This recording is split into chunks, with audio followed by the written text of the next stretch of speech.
be at 0 eV. We're going to start with no kinetic energy at all. And then we're going to work our way up through the different electron states. What's going to be the maximum energy that we reach? How would I calculate the maximum energy? And I would come back over to this equation, and for n, I would put in the number of states. Okay, so if I put the number of states in here, that would be calculating the energy at the very top. So at the top, I'm going to say n is equal to number of states. And I can put them into this formula. And for copper, that works out to be 11.2 eV. So I get an Emax of 11.2 eV, and that's how wide the Fores band of electrons are in copper using this approximation. So there's a fair amount of approximation going on here, but we're getting an idea of what the range of kinetic energies will be in the electrons that are actually holding the copper together. All right. Now that's the number of states. At some point along here, I'm going to run out of electrons.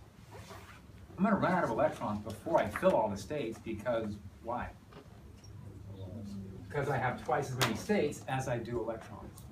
So in fact, I'm going to run out, in terms of numbers of states, I'm going to run out halfway up. I'm going to be able to fill all these states from the bottom up, and I'll run out of electrons kind of halfway up.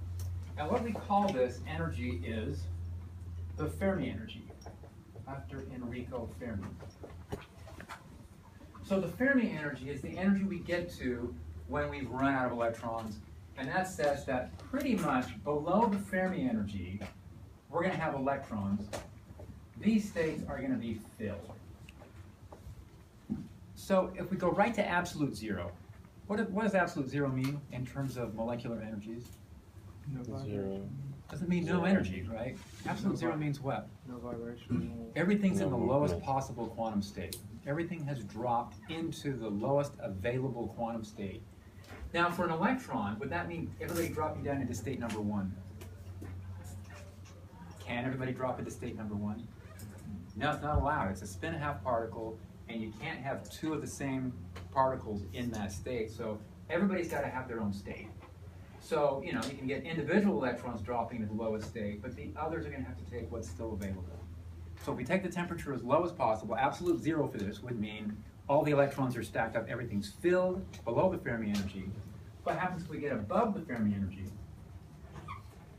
These states are all vacant. Okay, and there's just a zillion states in here, right? There are so many states, I'm not going to draw them all. Okay, but there's just so many states here, we can treat it as if it's a continuous bunch of states. All right, that's the idea. When you go in and you calculate how would we calculate the Fermi energy? Yeah, half, right. So what we do is we put half that number into here. Put half that number into here, which would be the number of atoms. Then we'll get the Fermi energy. And the Fermi energy works out to be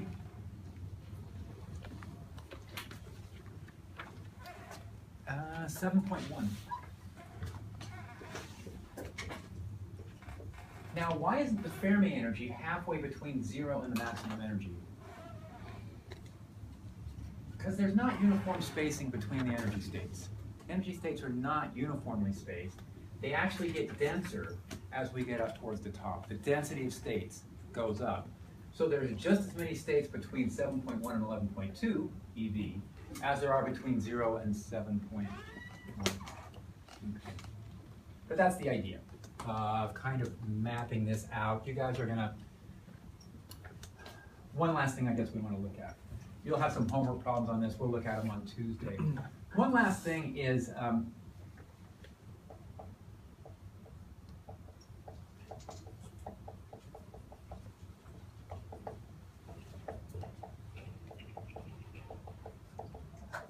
want to take a look at what's called the probability of an electron being in a particular state as a function of energy of that state. So if I start down here at 0 eV, that first quantum state, what's the probability there's going to be an electron in that state? 0. It's like 100, it's guaranteed there's going to be an electron in the ground state, right? And the next state up, That one's gonna be filled, and the next one, and the next one. When are we gonna reach a point where maybe the states aren't filled anymore? When we get near that Fermi energy. Okay, now if we're right at absolute zero, everything below is filled, everything above is vacant. But what if we're at 300 Kelvin? There's gonna be electrons in these states right here that are able to pick up a little bit of energy and move into the vacancy regions. And that corresponds to an electrical current. Okay, electron switching quantum states corresponds to, we've set up a current inside this piece of metal. And this is the explanation for why are metals such good conductors of electricity? Why are they such good thermal conductors? Because the electrons have energy states that are just right next door that they can jump into. Electrons around the Fermi energy can jump back and forth, and that's conduction of electrons. Is this related to like band energy or that you do in chemistry, like where you have those? Yes. Okay. Yeah, but this is being done with Like so, like a semiconductor with like yes, black hole. Okay. absolutely. Yeah, so these are band energies inside metals. Semiconductors are a little different. So here's how they look different. A metal will have, if we're looking at the valence band, we'll have something like this. What we'll have is filled, vacant, and the electrons have no problem moving around. There's plenty of quantum states available for them to move into. Let's look at an insulator. How would the banding look on an insulator? An insulator will have a band of electrons where everything is filled. Now there's another band higher up. So this is actually what we would consider the conduction band. And this is the valence band here. Well, this is all filled. So in order for an insulator to start conducting, in order for electrons to move around inside an insulator, they have to jump the gap. Okay, they have to jump through a certain amount of energy. And that says we really have to push hard. You know, something that's an insulator isn't going to conduct electricity unless we put a huge voltage in there. Just like lightning through air. Sort Exactly, of thing. Yeah. that's it. So it's a breakdown voltage. So in materials that are insulators, there's always some threshold, a breakdown voltage at which we'll start to send current through there. Like if lightning hits or something, they can take an insulator and turn it into a conductor. Right. Semiconductors are really interesting because they have a small gap. So semiconductors are designed, well, first of all, let's look at the ones that are more naturally occurring. Semiconducting materials like silicon have a narrow gap. And that says that at low voltages, electrons are not going to start moving. But once you cross some reasonable threshold, doesn't have to be so high this time, the gap is relatively narrow. We can get electrons to jump from one side to the other. And what people have done with this is they've designed different materials that are semiconductors that introduce intermediate states within the gap itself. So now, rather than telling the electrons they have to jump all the way into the conduction band, you provide steps for them. So let's provide some steps. Maybe the electrons can jump into these bands. If I have too many electrons, maybe some of the electrons can jump from here into upper bands. So the steps aren't as wide. And we can manufacture different semiconducting materials that will have different properties of conduction at different voltages. And that's, I think, all we're going to see on that. We're going to stop there with chapter 40. So you have the probability of electrons. Oh, right. Thank you. Thank No you. worries. Yeah, we never did I that. sidetracked you, Okay. so No, I should be thank able to get you back. Thank you. So what happens here is, it's the same story we talked about here. What we said is, if I look through here, everything's going to be filled pretty much up to the Fermi energy, and then everything past is going to be empty. And so that says this function looks like 1. There's a probability of 1 of everything being filled up to the Fermi energy, and then it drops to 0. Now that's a step function, right? It stays right here at 1 until you get to the Fermi energy and it drops down to 0, but that's an absolute 0. What happens if we're at 300 Kelvin? And if there's a little bit of energy available, rather than making this sudden drop, this function curves a little bit. And it says the probability of finding an electron in one of these excited states begins to go up. You start to get small probabilities of electrons in these excited states, and that means we're going to have a depletion in some of the states below the Fermi energy. Now, when we get to a high enough temperature where there begins to be a pretty high probability of finding the electrons in these vacant states. And before that happens, the metal vaporizes. Okay, so it turns. Things last lab? Last lab with Ionizers or whatever? yeah, those are gas molecules, yeah. Mercury metal. Those were, yeah. So the mercury in there was vaporized, and there we're just looking at individual atoms. So the mercury was no longer in the solid state. But they would go from the filtered vacant, right? They would, but it's going to be something more like we saw in the atomic physics chapter, where we have a set of quantum states that are with gaps between them. This is different because we're asking what's going on in a block of metal. And the mercury in there was individual atoms of mercury that were looking. It had already been vaporized inside those containers. Okay, so atoms versus a huge collection of metal atoms. Huge collection of a block of solid metal. All right, we're going to switch gears here because we want to give you guys a little bit of a start for chapter 41. Okay, and I'm going to say this again. The midterm is on Tuesday, a week from Tuesday. I don't want people coming to midterm, but I just didn't realize the midterm was on Tuesday instead of Thursday. And that's why we want to get 41 started right now. And talk about it a little bit. Then we can spend a lot of next week finishing on 41, and then we'll have a lot of time to do a review. We've got one set of practice problems here. If you guys come up with a good set of questions on Tuesday, I'll hand out another set. Okay. You guys come up with good, what's that? I know, there's 5, but there's only going to be 4 on the exam. You've never done that? Really? With the practice? I think they have different numbers. I'll make one with 6. Yeah, that works. All right, chapter 41. Okay, and for better or worse, the rest of the way through the course does not get any more involved mathematically. So we've looked at the most. Let's take that back. Sorry.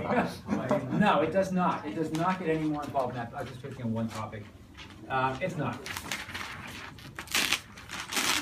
After this, or? So it's 41 the lowest? Or, no, 41 is, this is easy. This is easy stuff. Yeah. There's nothing to it. So nuclear physics is looking at the nucleus. Right, so we're looking at the nucleus. Okay, if you had to write a 1-page essay, what is the nucleus made of? What would you list? Protons, neutrons, anything else? How about protons, neutrons? You guys left out the nuclear force. Okay, we got to get the nuclear force in there. All right, so there's got to be some kind of a force holding everything together, right? What was holding the atoms and molecules together? Electromagnetic. That's nucleus. Intranuclear force. Electromagnetic. Electromagnetic, thank you. Electromagnetic forces were holding the electrons to the nuclei, but now we're looking at the nuclei, and look, I got a bunch of protons. They're all positively charged. What's going to hold those together? And there's got to be a force stronger than electromagnetics. And we're going to call that the nuclear force, or it's called the strong force. Because it's really strong. Because there's a weak force, that's right, which we'll talk about later too. So there's a nuclear force holding stuff together. Here's another thing that it's so convenient. I'm going to follow this convention, but I shouldn't. See that picture? That's a picture of a nucleus, right? You guys see them in textbooks all the time. We all know that protons and neutrons are just little billiard balls glued together. Right? Yeah. Well, they're not. They're going to have quantum states, and they're going to have different wave functions and different shaped probability distributions. But we're not going to draw all that stuff out. What we're going to do is just draw them like the little billiard balls stuck together, but they're not. That's the important thing to remember here. So let's see what kind of nuclei we've got. Let's see, if I had a proton by itself, what kind of nucleus would we say that is?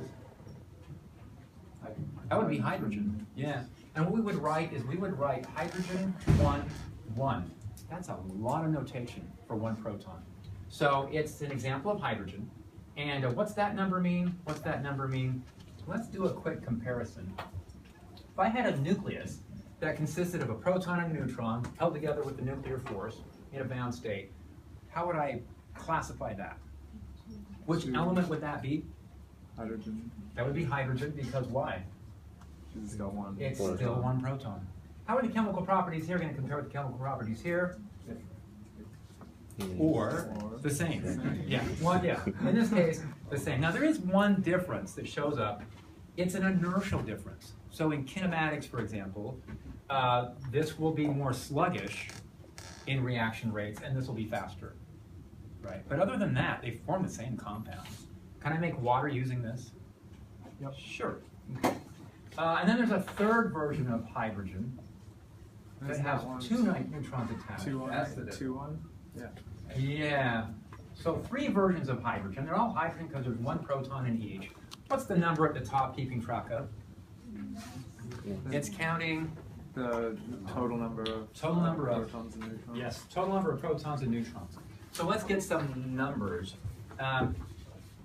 Number of protons goes by the symbol Z, and it's called the atomic number. Right? What are the number of neutrons called? And we use, actually the book here uses number of neutrons. They use N, and call it the neutron number.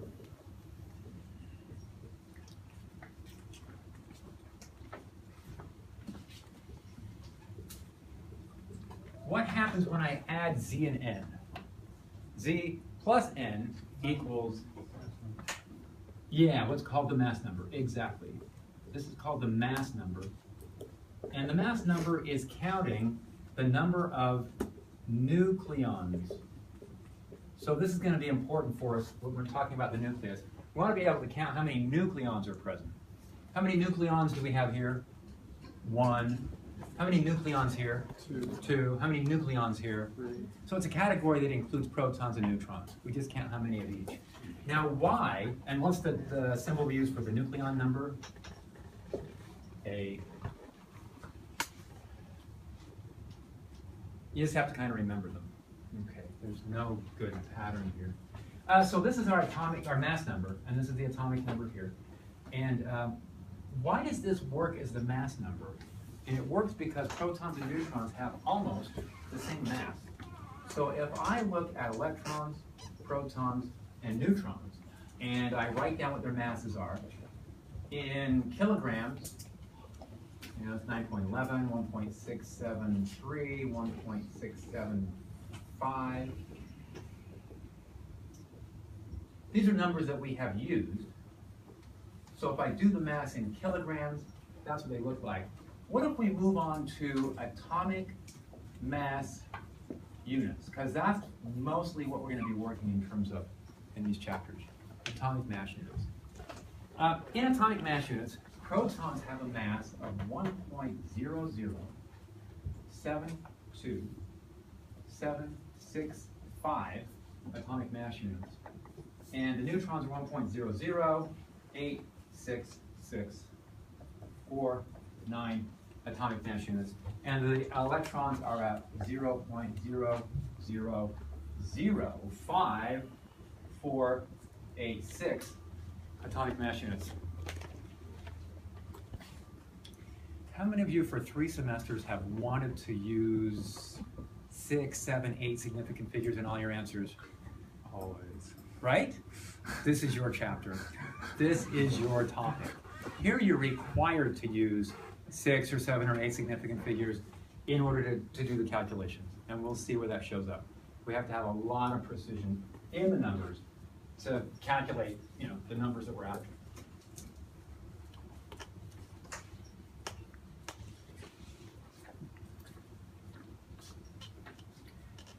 All right, so my first question, I guess, is why didn't they just define the proton to have one atomic mass unit? Wouldn't that have made life easier? Yes. Right? Yeah. Okay, and here's why. Let's see, let's build something. Let's build a carbon-12 atom. Now I could put 6 down here, but the 6 is actually redundant, right? Once I know it's carbon, I know it's a 6. I'll put it in. So we'll say this is one atom of carbon-12. What's my recipe? What do I have to add together to form one atom of carbon-12? 6 protons, 6 All right, 6 neutrons, protons, 6 neutrons, 6 electrons. 6 electrons. Yeah, I'm going to add all those together.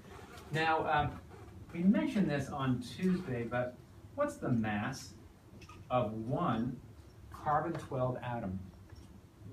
1, 2, 12 U. Can I get that by adding the masses of 6 electrons, 6 protons, and 6 neutrons? Turns out, no. Because if I add 6 of these and 6 of these and 6 of these, what will I get? I'll get 12 point something, right? These are going to accumulate, and so if I do add all those together, and I did, I added all those up, I got a mass of 12.09894 atomic mass units. What's the mass of a carbon-12 atom? 12.000000. That's our definition of an atomic mass unit. So where did the mass go? So we talked about this in relativity, right? That mass is not a conserved quantity. And if I make a nucleus out of protons and neutrons, will the mass of that nucleus be equal to the mass of the protons and the neutrons that it's made out of? And the answer is no. Will it be higher in mass or will it be lower in mass? Lower. It'll be lower, which is really weird. Is that the energy taken? It's the energy, yeah. So if we did some energy bookkeeping here, we'd say, yeah, the protons contribute mass, the neutrons contribute mass, but the nuclear force, is that an attractive force or repulsive force? attractive, It's attractive. What's its potential energy going to be like? It's negative, going to be negative. And if I take the mass of the protons and the mass of the neutrons and I subtract off the effect of the nuclear force, I get the mass of the carbon-12 nucleus. Okay. Another way of thinking about this is, are protons and neutrons just billiard balls that are going to get glued together? No. When I form this nucleus, it's going to be a really violent reaction. We're going to have very high energy photons given off. We're going to have all this gamma stuff. And I wouldn't do this in one step. It would be a whole series of steps. But if I took 6 protons and 6 neutrons and went through a series of fusion reactions to form carbon-12, which is what stars do, at each step along the way, I'm going to be releasing energy in the form typically of photons or other high energy particles. I have to stay away from that pure energy thing. I always say there's pure energy. It's some kind of particles always carrying the energy off. So that energy leaving represents a decrease in mass. Okay, energy's got to get conserved. So what we do now is we refer to missing mass. How much mass went missing when I formed this carbon-12 nucleus? And we can calculate that by taking 12.09894 atomic mass units. That was the mass that went in at the beginning of the reaction. And at the end of the reaction, how much mass do I have left? I have 12.000000, and it says that 0.0, there's another 0 here, right? No, there's not, sorry. 9894 atomic mass units. That's how much mass is missing. That went into kinetic energy, okay? Primarily in the form of photons. So how much energy was released and we can take this much mass. Now we need a conversion between a certain amount of mass being converted into a certain amount of energy, and for that we're going to use E equals mc squared. And in units of MeV and atomic mass units, 1 atomic mass unit is equivalent to 931.5 MeV, and that's the conversion that we use. Okay. So I could leave this in missing mass. I could say this is how many atomic mass units went missing, or I can convert it into MeV. And this, traditionally we convert this into MeV. So this is a number that's going to show up a lot. I'm going to take the 931.5 MeV, multiply by my missing mass in atomic mass units. And that says in the formation of the carbon-12 nucleus, 92.2 MeV of energy was given off. And that accounts for the missing mass. What would I have to do to disassemble the carbon-12 nucleus? I'd have to put that energy back in. I would have to come up with this much energy to take a carbon-12 nucleus and separate it back out into protons and neutrons. Okay. Now, this is the total, what we call this is the total nuclear binding energy. And we give it a positive sign. It's considered a magnitude. And is it entirely nuclear energy? Is everything we've talked about here nuclear binding energy? Because there were 6 electrons, right? So how much contribution did the 6 electrons make to the binding energy? Pretty small. Pretty small. So this may be hundreds of eV or something, but we're looking at millions here. So we kind of neglect the electron effect and just say that this is going to be dominated by the nuclear binding energy, and we just assign it to 22.2. All right, and then what we do is we divide this by the number of nucleons. So right now this would be the total for the entire nucleus. But then we're going to divide it through by nucleons because it's only fair, right? If I've got a nucleus of carbon-12 and I look at its binding energy, and then I look at a nucleus of uranium-238, who's going to have more binding energy? And you go with uranium-238. Well, because why? You've got 238 nucleons, right? So you've got attractive forces between 238 nucleons here. Here only have 12. So to make that kind of fair, to compare them, what we do is we take the total and divide through by the number of nucleons. And for carbon, that number turns out to be 7.680 MeV per nucleon.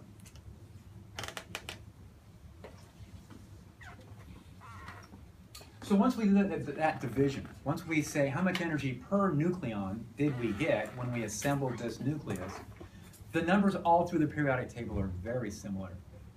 Okay, carbon's actually quite stable, right? Relatively stable, carbon-12, and that's coming in at 7.68. The most stable isotopes of the most stable elements are kind of in the range of iron and cobalt.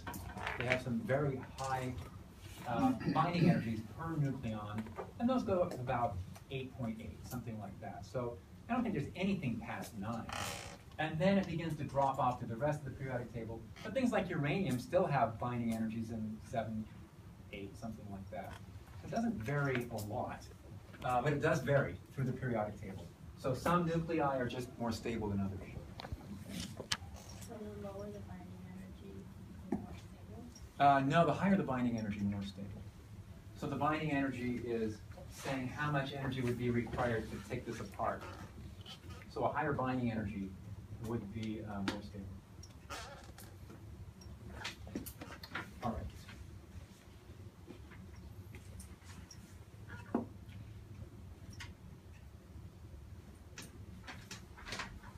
So what you guys want to be clear on here is kind of the general idea of a nucleus, protons, neutrons, nuclear force. And then you do want to be able to go in and do these kind of calculations. You want to be able to identify how much mass is missing in any particular isotope of any element. And the isotopes are right here, right? So I think most of you are probably familiar with this idea, but these are what are called isotopes. of a particular element. In this case, it's hydrogen. And the isotopes of a particular element are all the same element. They all run the same chemical reactions, form the same compound. They just have different numbers of neutrons. So the mass numbers are going to be different. Okay, what is this chart? Yeah, these are all the different nuclei that have been identified.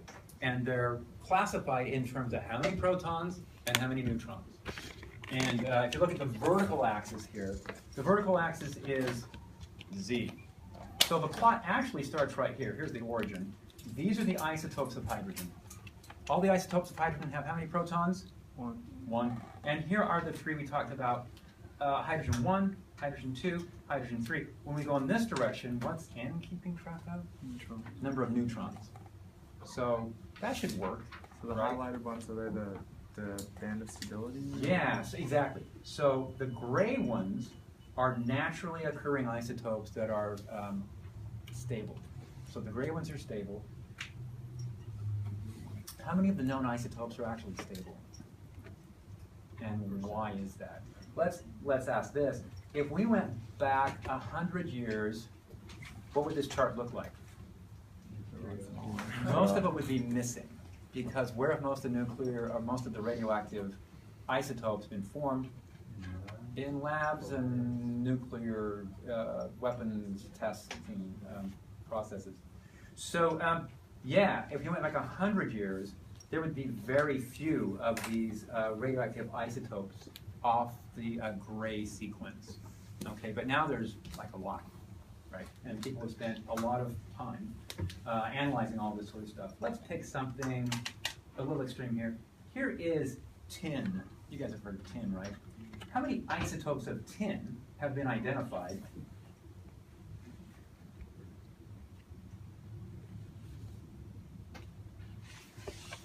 Yeah, about 30. It looks like more than 30. 30, 35 different isotopes. How do they differ? Different numbers of neutrons. How many of those isotopes are stable? Well, 1, 2, 3, 5 of them. 5 of them are stable. The other 30, is that did I get the right row? I think I got the wrong I row. probably, yeah. Oh, I'm sorry, you're right. 1, 2, 3, 4. Yeah, something like 8, right? So, and that's the pattern we see throughout.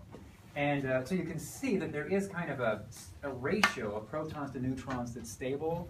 And if you go very far off the stability curve, it's radioactive. Okay, what does radioactive mean? And was it 70 something where it becomes Oh, everything's yeah. unstable? Everything after lead, right? Everything after bismuth. So the last stable, the last elements that have any stable isotopes are lead and bismuth. Everything beyond there, all the isotopes of everything else is radioactive. And that's it's not a small number of elements, right? It tops out at 83, and this table goes up to 10, actually goes up to 118. Right, so what are we looking at? 35 elements that have no known stable isotopes. And then there's a couple right in the, where you would not expect this. Technetium right here, that has, it's not filled in. No stable isotopes of something right in the middle of the periodic table. And one more, promethium. Okay. So a couple elements kind of in the thick of things, but still there's no stable isotope. Why would a particular nucleus be radioactive? The balance of the protons. The nuclear energy is Right, so a strong force. it's not that most of these radioactive isotopes are not stable, it's that there's something nearby that's more stable. So they're already stable, it's not like they're just falling into protons and neutrons, right? Little changes take place in different radioactive processes, and let's look at a few of these.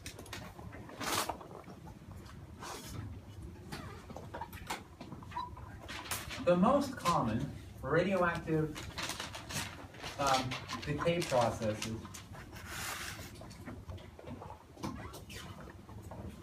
are known as alpha decay, beta decay, and gamma decay, and that's named after First three letters in the Greek alphabet. So at the time they were named, people didn't know what they were. They knew there were high energy particles coming out. They knew that they could measure these in photographic film or different types of gels. They could see paths forming as these high energy particles came by.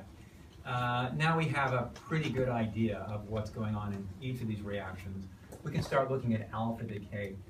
Here's an example. Uranium, I guess I should pick an example I know I have numbers for. Let me double check my numbers. Yeah, we're gonna do radium. Let's do radium-226.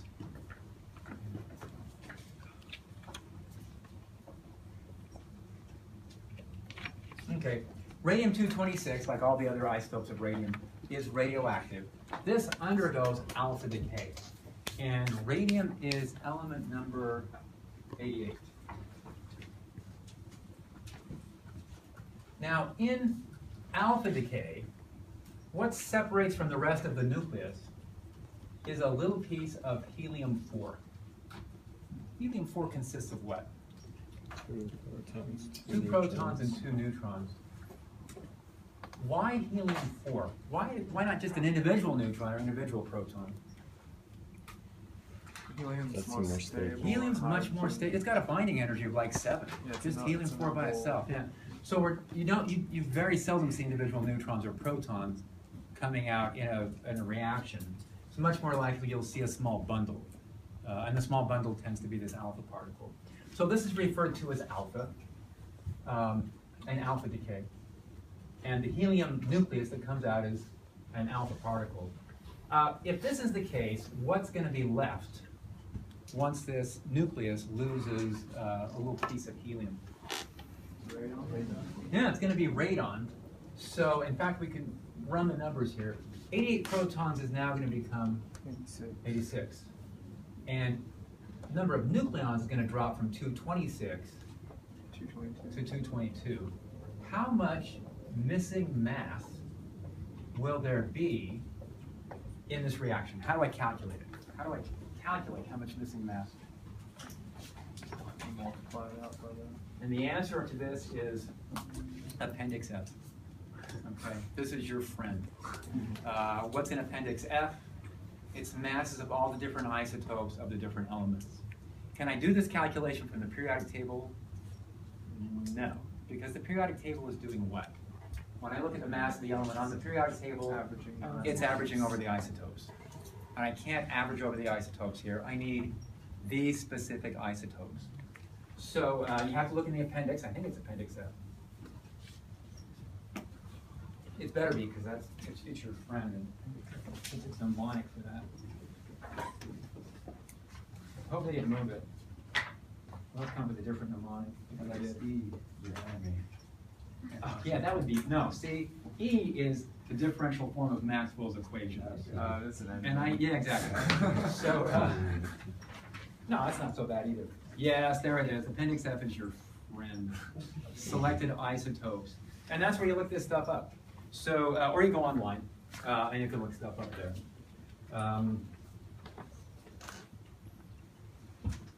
Because I noticed in this most recent edition of the book, they took Appendix F and they cut it like half the size. They got rid of half the isotopes. But they still left them in some of the problems. Okay, so I don't think Save half a page. that's right. They saved a couple pages. So radon, I looked this up, and it's 226.025402 atomic mass units. Do I want to round that? No. Okay. Don't round these numbers. What other masses do I have to look up? Yeah, I got to look up radon 222. So I'm going to take radon 222.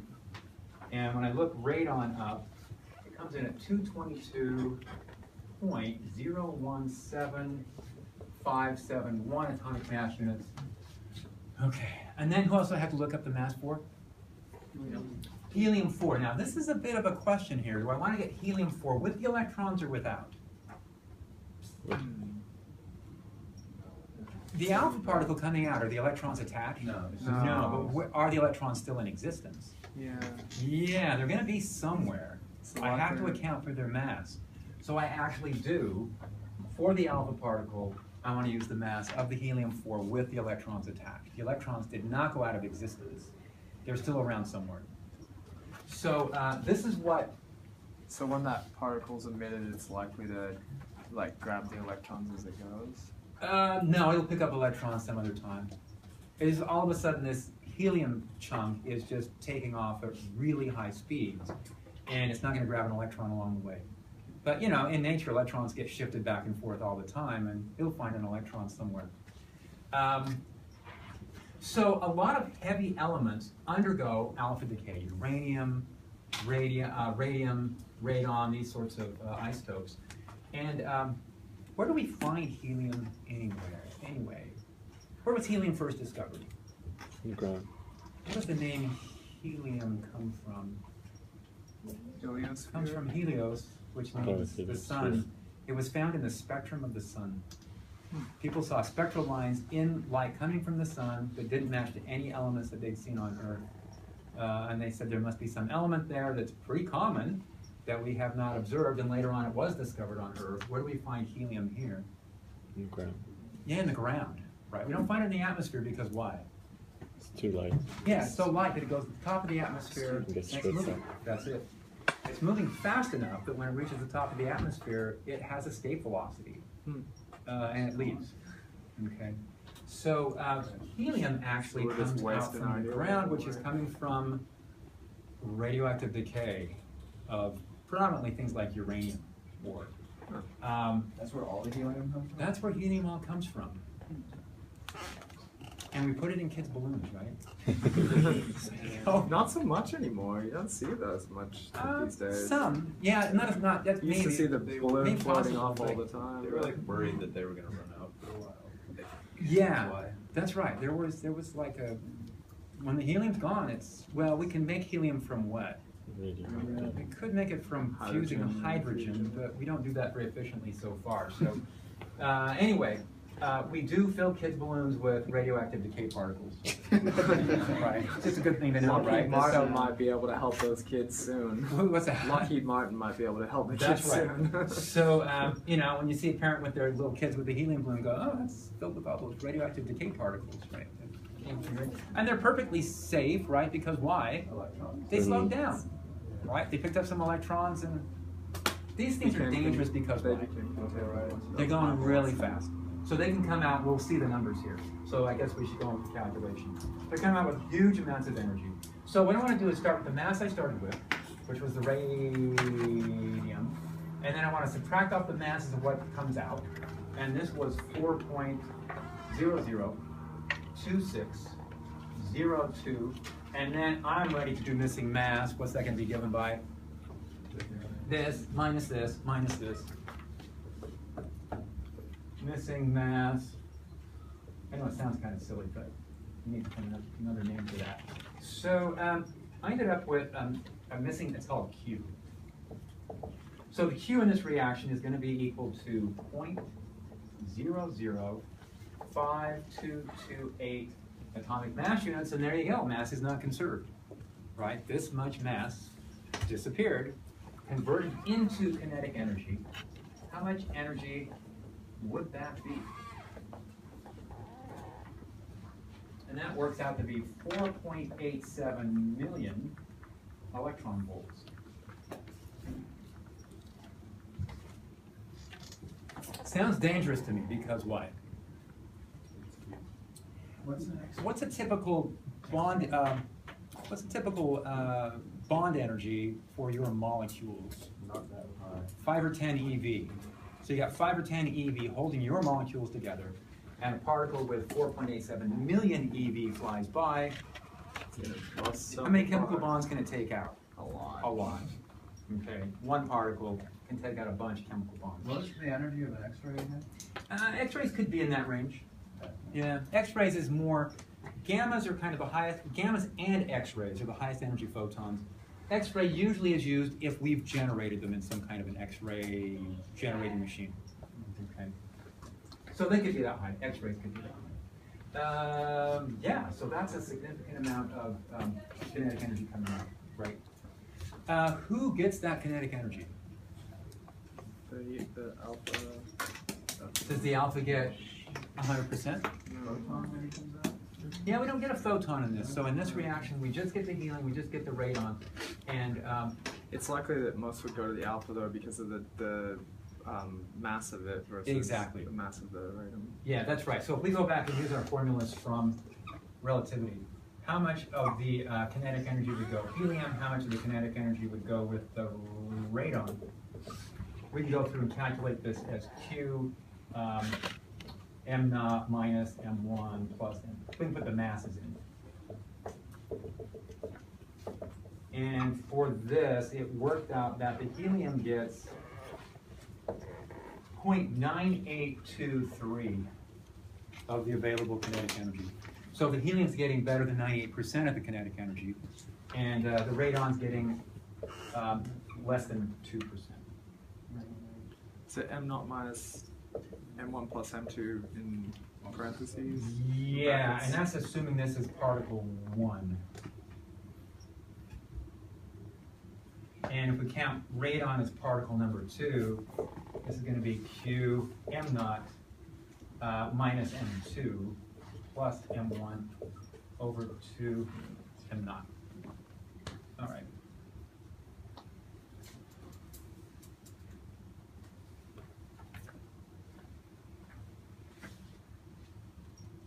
All right, and I guess we just need to stop there, huh? So we'll stop there. I hate stopping because beta decay is the best.